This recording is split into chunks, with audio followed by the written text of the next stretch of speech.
दोस्तों, लोकसभा चुनाव के नतीजों में यूपी से भाजपा को सबसे बड़ा नुकसान हुआ है, जिसके चलते राज्य के सीएम योगी आदित्यनाथ का काम करने के तरीकों पर सवाल उठे हैं। इतना ही नहीं, संगठन और सरकार में समन्वय को लेकर भी मुख्यमंत्री को ही निशाने पर लिया गया है और निशाने पर लेने वाले कोई और नहीं बल्कि उन्हीं की ही पार्टी के डिप्टी सीएम यानी केशव प्रसाद मौर्य रहे हैं। उन्होंने राज्य की कार्यकारिणी के दौरान यह तय कह दिया था कि संगठन सरकार से बड़ा नहीं हो सकता।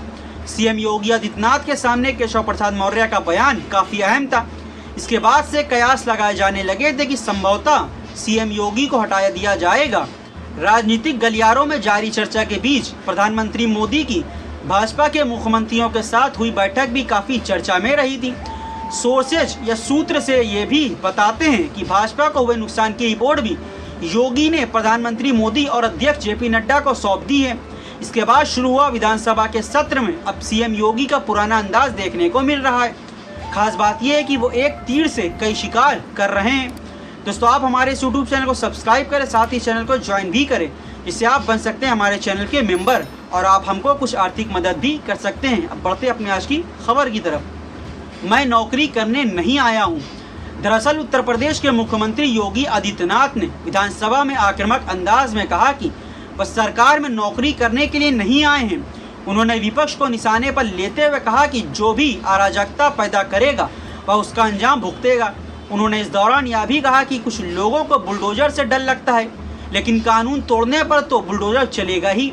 ध्यान देने वाली बात यह है कि भाजपा के सहयोगियों और योगी कैबिनेट में मंत्री संजय निषाद ने ही बुलडोजर एक्शन को लेकर आपत्ति जताई थी, जिससे यूपी की चर्चा राजनीति काफी होने लगी थी। माना जा रहा है कि बुलडोजर का जिक्र करके उन्होंने सपा को तो निशाने पर लिया ही है, लेकिन उनके निशाने पर संजय निषाद भी थे। मठ में मिल जाती ज्यादा प्रतिष्ठा। मुख्यमंत्री योगी ने कहा कि प्रदेश के व्यारियों और बेटियों की सुरक्षा में सेंध लगाने का काम करते हैं। ये प्रदेश के अंदर अराजकता पैदा करके सामान्य लोगों का जीना हराम करते हैं। मेरा दायित्व बनता है कि यहाँ नौकरी करने नहीं आया हूँ, कतई नहीं। मैं यहाँ पर इस बात के लिए आया हूँ कि अगर वह करेगा तो भुगतेगा भी। मैं इसलिए यहाँ आया हूँ कि हम लोग उससे लड़ेंगे। ये लड़ाई हमारी सामान्य लड़ाई नहीं है, ये प्रतिष्ठा की लड़ाई भी नहीं है। मुझे प्रतिष्ठा प्राप्त करनी होती तो मुझे इससे ज़्यादा प्रतिष्ठा अपने मठ में ही मिल जाती। कोई आवश्यकता नहीं है मुझे। आक्रामक अंदाज में करेंगे सपा को काउंटर। मुख्यमंत्री योगी आदित्यनाथ ने लखनऊ गोमती नगर में हुए एक युवती के साथ छेड़खानी के मामले को लेकर बताया कि आरोपियों के खिलाफ कार्रवाई की गई है और जिम्मेदार यूपी पुलिस के अधिकारियों पर भी एक्शन हुआ है। दिलचस्प बात यह है कि मुख्यमंत्री योगी ने कई आरोपितों को दो का तो नाम भी ले लिया है, जिसने ये साबित कर दिया कि वे अपनी उसी आक्रामक पिच पर खेलते रहे। मुख्यमंत्री योगी एक यादव और मुस्लिम आरोपी का नाम लेते हुए कहा कि इन सद्भावना वाले लोगों के खिलाफ बुलेट ट्रेन चलेगी। आपको बता दें कि बुलेट कहते हैं। सीएम योगी ने हाथ से रिवॉल्वर चलाने का स्टाइल दिखाया, जो बताता है कि वह आरोपियों के खिलाफ गोली चलाने तक की बात भी कर रहे थे। मुख्यमंत्री योगी का यह रवैया दिखाता है कि भले ही लोकसभा में भाजपा को नुकसान हुआ हो यूपी में, लेकिन वे अपने पुराने आक्रामक अंदाज में ही सपा को काउंटर करेंगे, जिससे 2 सीटों में होने वाले उपचुनाव में पार्टी की स्थिति उत्तर प्रदेश में मजबूत हो और विधानसभा चुनाव के लिहाज से भी 2027 तक पार्टी वापस ट्रैक पर लौटे। सपा नहीं, अपने डिप्टी केशव और ब्रजेश को देते हैं योगी संदेश। यूपी में भाजपा के पास पूर्ण बहुमत है। ऐसे में मुख्यमंत्री योगी का यह कहना तो लाजमी है कि भाजपा 2027 में भी विधानसभा चुनाव जीत कर आएगी, लेकिन योगी का सीएम की कुर्सी को लेकर कहना है कि वे नौकरी करने तो नहीं आए हैं और मठ में ज़्यादा प्रतिष्ठा मिल जाती। यह बताता है कि मुख्यमंत्री योगी अपने इस बयान के जरिए न केवल सपा बल्कि अपनी पार्टी में उनके लिए चुनौती बनने वाले लोगों को भी संदेश दे रहे हैं। इसकी वजह यह है कि अगर 2027 में योगी को हटाया जाता है तो वो किसी चुनाव की वजह से नहीं बल्कि उनके लिए पार्टी की आंतरिक चुनौतियां होंगी।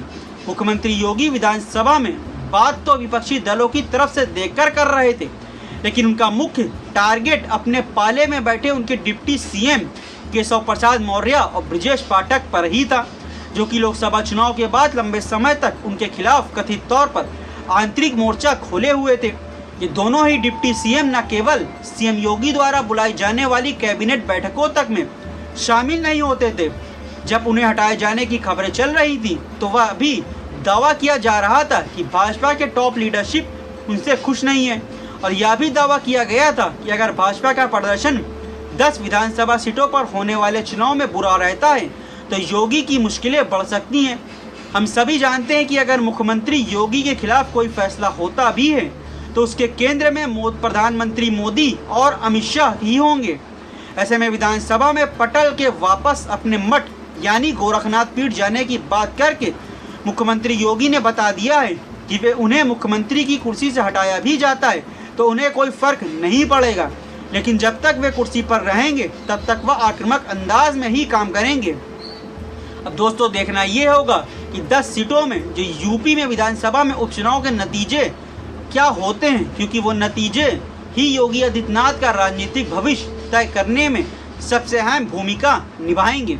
दोस्तों आपको वीडियो कैसा लगा नीचे कमेंट करके हमें ज़रूर बताएं, और हाँ ये वीडियो अच्छी लगी इस वीडियो को लाइक और शेयर करना ना भूलें। साथ ही इसी तरह की और राजनीतिक खबरों को देखते रहने के लिए अभी आप हमारे यूट्यूब चैनल को सब्सक्राइब कर ले। दोस्तों फिर मिलेंगे इसी तरह कुछ और नई खबरों के साथ। अभी के लिए हम इजाज़त दें। जय हिंद।